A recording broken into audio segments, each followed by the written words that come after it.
This video is not about the Food Network, just to clear up any confusion. Hello everyone, I'm Sarah from Everyday Starlet. Welcome to my channel. I make videos to inspire you to be the star of your own life. Today we're continuing my masculine feminine energies film breakdown series with the Barefoot Contessa.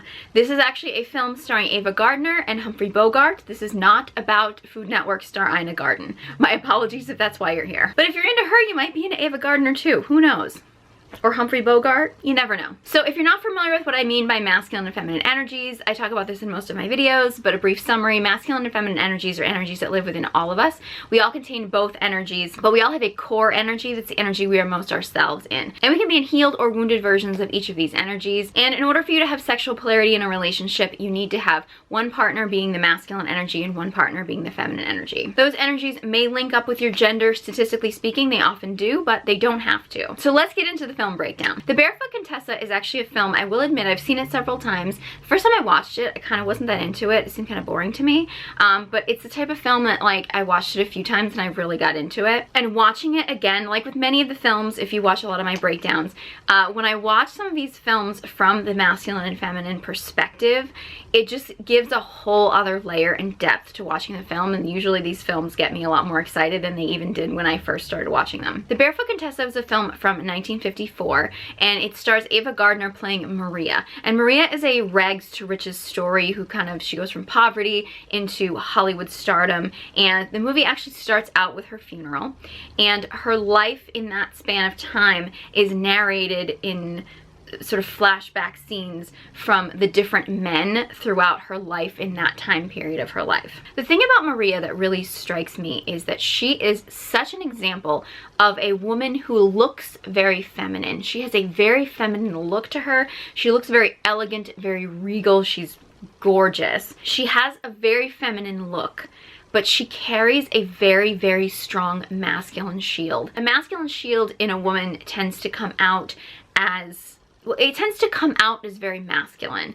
And so she lives her life with this very, like, protective masculine shield about her to keep her away from masculine energy, because she's deemed masculine energy to be unsafe. So she's cultivated her own. This is a huge phenomenon that I see all the time today. And I actually just got a comment, interesting, I get this every once in a while, where people want me to do more current films and TV shows because they feel like times have changed and things are different. To be honest with you, I don't like the aesthetic of most, like, modern films and TV shows. I like older stuff. That's just my aesthetic preference. But these masculine and feminine energies have been around since the dawn of time. Like, they're like pre-biblical times. Like, since man and woman has existed and had to interact with each other, these energies have existed. And it's interesting how, like, a movie from 1954, where they didn't call it a masculine shield or anything like that, but here's this woman and she basically is representing the way that so many women are today. Celebrities, like movie stars, and just everyday women who walk around looking very feminine. Some of them have a very overtly feminine look to them, but they're carrying this heavy, heavy masculine shield around them. You see it with so many women, some who are more elegant and some who have a more, like, over-sexualized look to themselves. There's that real wall of masculine energy that's protecting them from attracting in masculine energy, and I'm going to get into more detail about that in just a minute. So like I said, masculine and feminine energy doesn't have to link up to your gender. Statistically speaking, and I didn't create the statistics, but statistically speaking, most women are feminine at their core and most men are masculine at their core. There are exceptions. And when you look at Maria, who has such a strong masculine shield, she has a few indications that she is actually a feminine cored woman, and they have really nothing to do with her feminine appearance. For one, she massively seeks safety. She makes decisions in her life because safety is her number one desire. She references that in the film. And obviously all of us seek safety, but if you're feminine at your core, your feminine energy is going to prioritize safety above everything else. Masculine beings don't tend to put safety as high a priority. They obviously want to feel safe, but masculine energy is the energy of, you know, they need to be able to go out and hunt dinner and things like that, whereas the feminine energy tends to be the nurturers. You know, masculine beings are the protectors, the providers. Feminine energy, they're the nurturers, they're the creative energy. And because we all have both energies within us, if we don't feel safe, regardless of our core energy, we can use our masculine energy in order to protect us. The problem is if we are a feminine core being and we can't ever let down our masculine shield and relax in a safe space where we don't need that masculine energy in order to keep us safe, and actually be able to relax into our feminine energy, eventually it's going to catch up with us. That wall is going to get built up way more solid. It's going to get way more protective. It may even cause us to start having physical ailments, because if we spend too much time outside our natural core energy, it's very draining on us. It's very draining on us energetically. It can actually cause physical health problems. So Maria makes decisions in her life for the sake of safety. That is obviously a primary concern of hers, which is one of the reasons why I'm inclined to believe that she's feminine at her core. Another indication that Maria is feminine at her core is that her life is dedicated to dance, and she loves to dance. Dancing is very, very feminine. Probably the most feminine activity you can possibly do. That dance, that movement, that feeling in your body. And when she dances, she feels in her body. It is, you can see it when you actually see her dancing with the gypsy camp. Like, she feels the dancing and the movement in her body. It's very, very much feminine energy.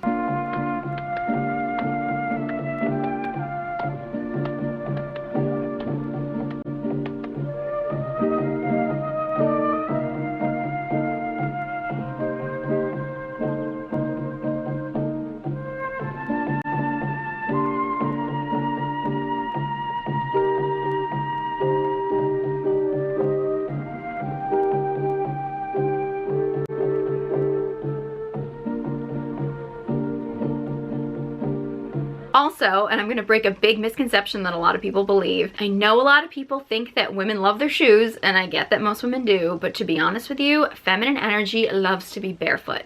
And that is a big priority for Maria. She always says she feels most herself when she doesn't have shoes on and she feels her feet in the dirt. Like, that's her safety. I hate shoes, Mr. Dawes. I wear them to dance and to show myself. But I feel afraid in shoes. And I feel safe with my feet in the dirt. Feminine energy loves to feel grounded and rooted, to feel the earth, to feel connected to the earth. It's Mother Earth. It's connecting to nature. The fact that she feels most herself when she's barefoot, to me, is a really big indication that she is feminine at her core. And it's really symbolic throughout the movie that when she does feel safe, when she does feel comfortable, when she is more in her safety zone, her shoes come off. Like, she only wears shoes when she's on display. When she's herself, she takes her shoes off. And there's actually a really it's a subtle moment. I couldn't get a clip of this, but it's a really, really beautiful moment at the end when Humphrey Bogart finds her dead, and he basically is holding her after she's been killed, essentially, and he actually takes her shoes off because he knows that that's who she is. Like, she's back to being herself. Like, she's passed on. She's herself. She doesn't need to put on airs or show herself off. He holds her and takes her shoes off because he knows that that's how she would want to be. Oh, it's a really moving scene. Another indication that Maria is feminine at her core is when she meets Humphrey Bogart's character and she realizes that he is a true, grounded, solid, masculine energy. She relaxes. She's so much more relaxed with him. When Maria meets Harry, who's played by Humphrey Bogart, she realizes what a grounded, safe, masculine presence he is, and she softens around him. She relaxes around him. She doesn't have her guard up. And in fact, he's actually a writer and director who writes and directs all of the films that she does, and she lets him direct her, write her life, lead her life, and not just on screen, but he does a lot of that off screen too. Do you think really that I could be a star? Well, there's one phrase I've always avoided like the plague, because it never worked out. With you, I think it would. You couldn't miss. I think that I am pretty enough, but I would not want to be that kind of star. Pretty enough. Any woman that can use the moon for a key light. Key light? What is that? Oh, that's your own special light when the stage is all lit up. The light that shines only on you. Like the moon. Like the moon. You have to learn how to find this light out of all the other lights, how never to lose it, how to make it do things for your eyes and your lips and your hair. But this is not acting. No, this is not acting, and this is not all you have to learn either. But if I could act a little, would you help me to become a really good actress? Would you help me, Mr. Dawes? She lets him lead because she actually trusts in his safety. And most feminine chord beings are capable of leading themselves, but they can just relax and soften so much when they finally find a strong masculine energy who can lead them. And in this situation, it's actually not a romantic connection. It's not a sexual relationship, and I'll get to that in a minute. So Maria is a local star in Madrid, and a bunch of Hollywood people come out to Madrid because they want to find the next new face, and Harry is one of those people. Harry is a veteran writer and director, and he is actually the one who manages to convince Maria to come to Hollywood and do a screen test. Interesting thing about that initial scenario, you have 3 men in that scenario who all want to convince Maria to come back to Hollywood and become a movie star. Kirk Edwards is the producer. He is your classic wounded masculine. He is aggressive, he's angry. There's a line in the film that is used to describe him that's like, he came up from the bottom but never left. He believes he can control people, he needs to be in charge, he's massively in his ego. And that kind of energy, super unsafe to the feminine. It's that wounded masculine energy. Now, Oscar is a PR person, and Oscar is a yes man. He's sweaty, he's erratic. He's not really a bad guy, so to speak, but he's not grounded at all. He's very flighty, he's all over the place. That kind of energy, also very unsafe for the feminine. Harry is the epitome of a very grounded masculine energy. You find out that Harry does have a sordid past. He's been in Hollywood for a while. He is a recovering alcoholic. He's been married 3 times and had quite a few affairs in his life, but he has gotten sober. He's actually very disciplined in his sobriety. He is in a relationship with Jerry, who he very much loves and is very dedicated to. So he is really rooted and grounded in his masculine energy, probably because he hasn't been throughout his life and he's learned from his mistakes and he's gotten to this level of being very grounded and rooted. I'm afraid I've had 3 wives. I've been around with actresses, female writers, singers, painters, even a female agent. But I don't think I've met more than 2 or 3 women in my life. 6 months or so ago, I fell in love with one of them. Is she an actress? No, I told you. She's a woman. And he ends up taking on Maria as a mentor to her. And I think that's one of the reasons why I love this movie. I've seen people criticize it because they didn't think that Humphrey Bogart and Ava Gardner had much chemistry together.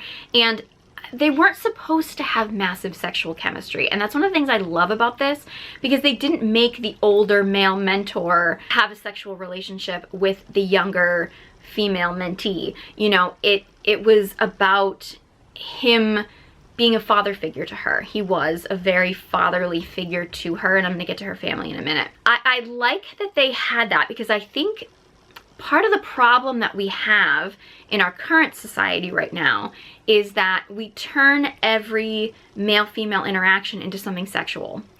And that happens a lot when you don't have masculine energy that gets really rooted and grounded, and so that it becomes devoted to one woman. When you get men who basically are just out to conquer every woman that they run into, then you don't create a safe space for women to have masculine mentors, you know, father figures that may not just be their father, but they could be, you know, other adult male family members, or, you know, just men in the community. And I think the more like grounded, safe, masculine men a woman is in contact with, the better feeling she's going to have around masculine energy and feeling safe around masculine energy. And because we don't have a society, even today, we don't have as many as we should. We have some, but we don't have as many like strong masculine male leaders that are safe for women to then have as mentors, because it always ends up becoming this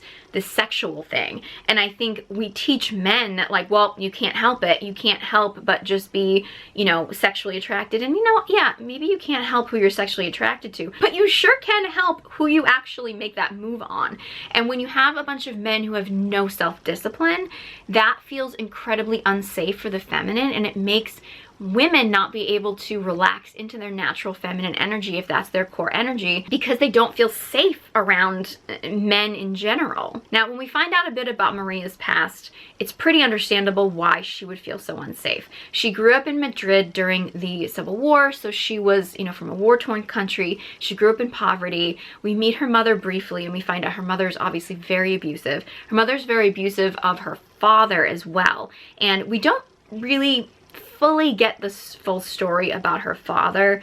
He's obviously someone who is, you know, been beaten. He ends up actually killing her mother in self-defense. They don't really establish whether or not he's not quite right in the head or he's just a very uneducated man, but he's not a strong, grounded, masculine being. So Maria's grown up in this household with a mother who is obviously a lot of wounded masculine energy within herself. She's very abusive. She's very aggressive. That's all wounded masculine energy and coming out in a mother figure, which again, even though it's in a woman, it still makes the feminine feel unsafe around masculine energy. It doesn't have to just be unsafe around masculine energy that comes from a man. It's unsafe around masculine energy in general. So the fact that she had such a wounded masculine mother, and then a father who really was probably wounded feminine, which is why he ended up in that relationship. He wasn't able to stand up for himself. She had to try to protect her father as well. That's going to make her feel very unsafe around masculine energy in general. On the screen, you get them all. What about off?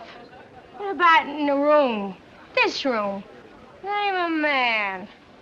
Or maybe you're afraid of men. All right, Shirley, flow. The thing about Maria is that she is massively desired by so many wealthy, powerful men, but she won't sleep with any of them because she's not attracted to them. There she was, the world's #1 symbol of desirability, on display all over the world's #1 showroom, with the world's #1 customers wanting to buy. And nobody wrapped her up and took her home. Nobody. I'll swear that into my own grave. She's only attracted to more lower class men, you could say, and she actually admits that she needs sort of somebody with her in the dirt, so to speak, to feel safe. When I was older, and the bomb still came, just to bury myself in the dirt was not enough to be safe. I needed someone to be with me. Someone to love me, to make me safe. I needed it. I still need it when I'm afraid. Like a baby who needs a light on in the dark. I need to be loved when I'm hiding in the dirt and afraid.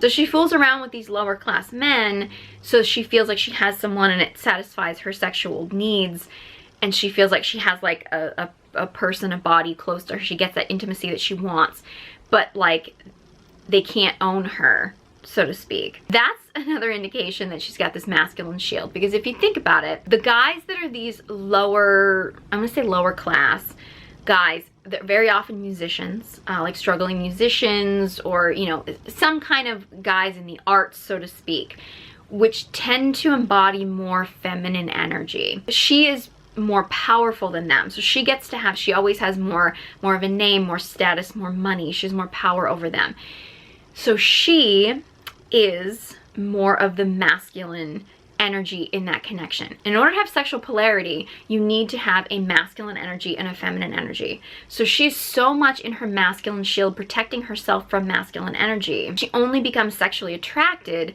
to partners who are embodying more of their feminine energy, even though they are men. They tend to be more the struggling artists. They're not really strong and you know, they're not assertive. They can't own her because she's more powerful than them. And that happens a lot. You see it now where a lot of women who end up in these really high-powered positions, they have a lot going for them. They tend to date the guys who are just sort of listless and have no ambition, and it's because all that masculine energy that this woman has, which may be healthy, it may not be, they're not going to be attracted to another masculine partner because they're embodying the masculine energy.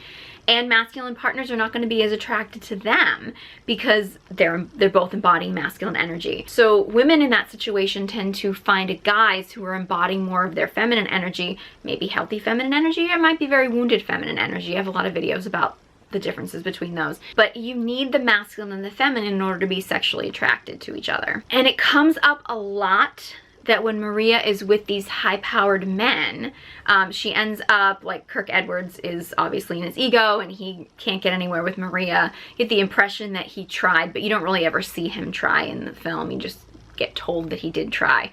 She ends up with this character, Barato, I believe is his name, who's just an obnoxious, wealthy guy, and apparently you find out that he tried with Maria, but she was like no, and he kind of gave in.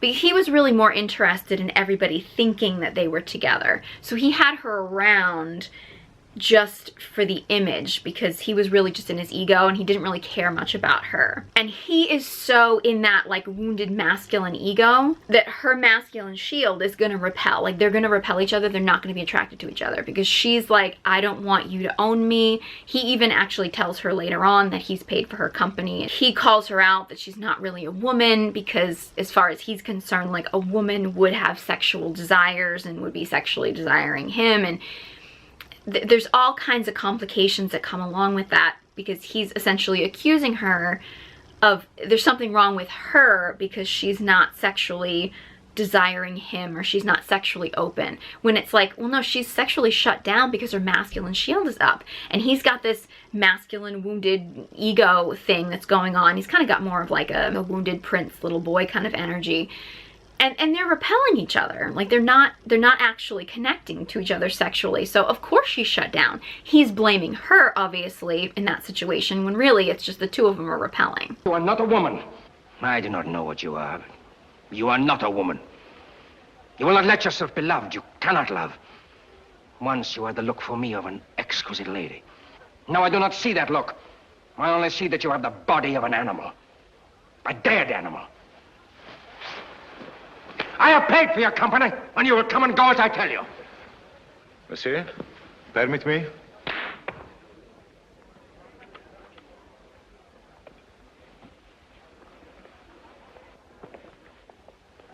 So then she meets the Count. Actually, the Count actually steps in that situation, in that argument she has with Barato, and slaps him, and then takes Maria away. And Maria instantly feels a connection with the Count. They actually sort of run into each other. They've run into each other a few times. He finds her randomly dancing in a gypsy camp and is very mesmerized by her.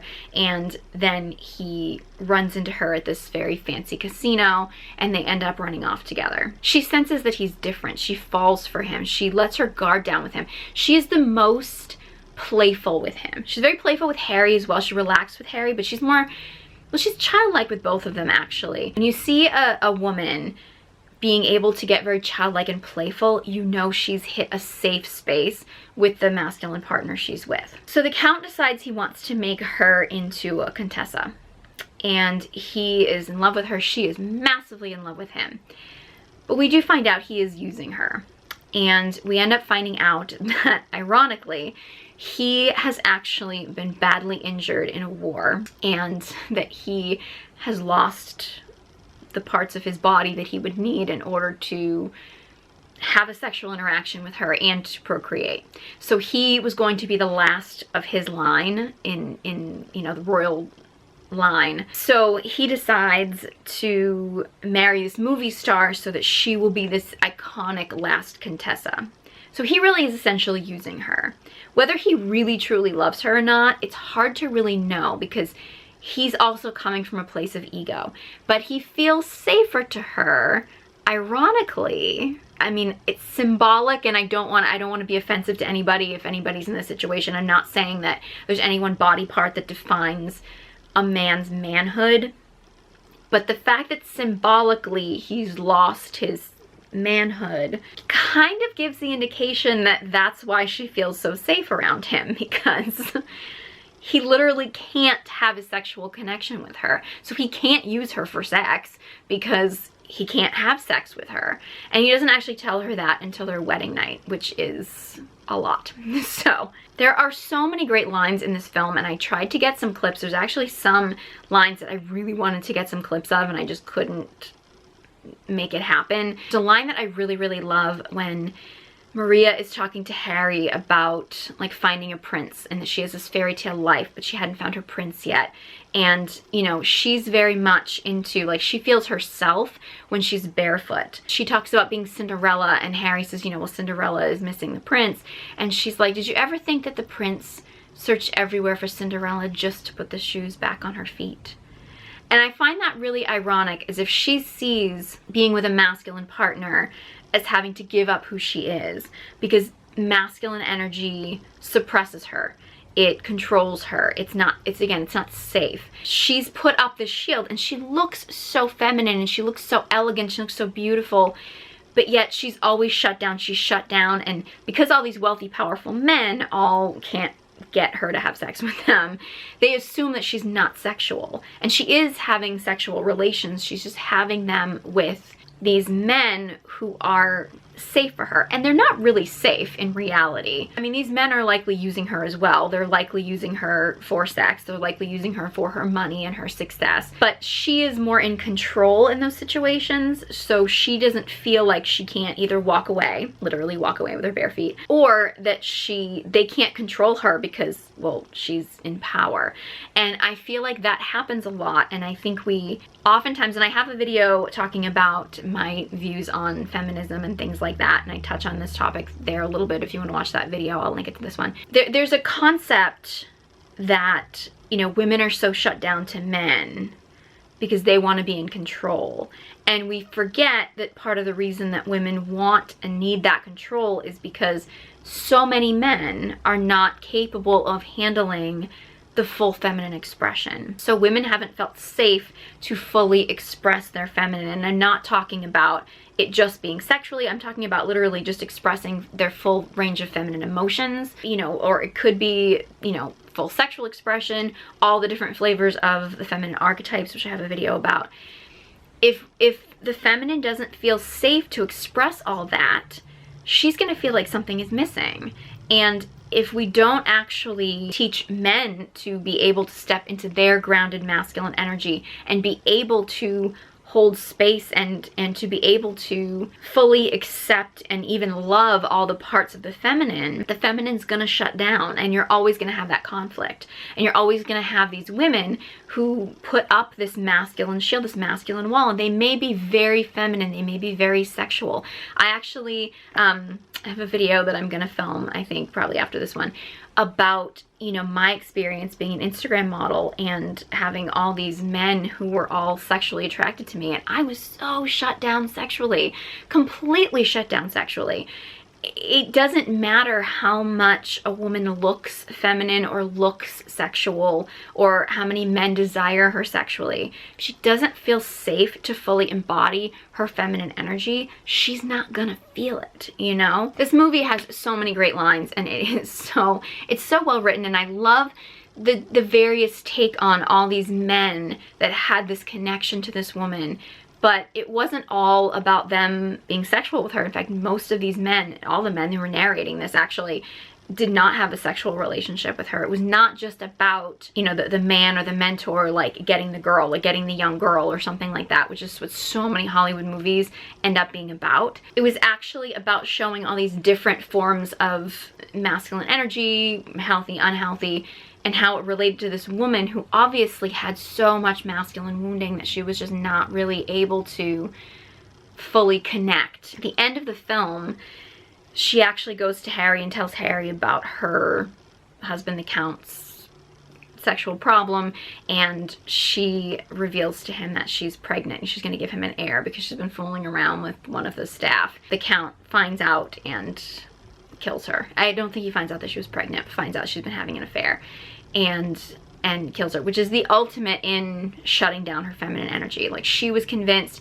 she was excited she was going to be a mother, which, you know, is the ultimate in connecting with your feminine energy, is actually now creating a new life. He shuts it down. Like, she's got her sexual expression, but this man who she felt so safe around ultimately shuts it down because he can't handle her full feminine expression. And I'm not justifying her cheating on him or anything, but he was not connecting with her in that way, and didn't tell her that even before they got married, which is a whole other discussion we could talk about. But like, she perceived him as being safe simply because he wasn't trying to control her. But ultimately that was her demise, was this man who she perceived as being safe ended up essentially completely destroying all of her feminine energy. And it's actually Harry who is the one who finds her body and actually like holds her and comforts her after she's passed on and takes her shoes off, like I said earlier. He's really the only one who actually saw her, and he's got such a like a fathering energy of like, he was the only one that really was able to see her and was able to hold her and was able to handle her feminine energy, like a father figure in that sense. So as much as this movie was 1954, I gotta admit, like, these themes are themes that are happening nowadays. I just personally like movie aesthetics from like the 40s and 50s better than the stuff that's happening now, but that's just my own personal preference. But you know, honestly, these stories, these dynamics are things that are happening now. Like, this stuff is timeless. So if you haven't seen The Barefoot Contessa, I highly recommend watching it. The film from 1954 with Ava Gardner. If you look it up, you're gonna find a lot of Ina. You're gonna find a lot of Ina and Jeffrey and some cooking some chicken. That's not what this movie is.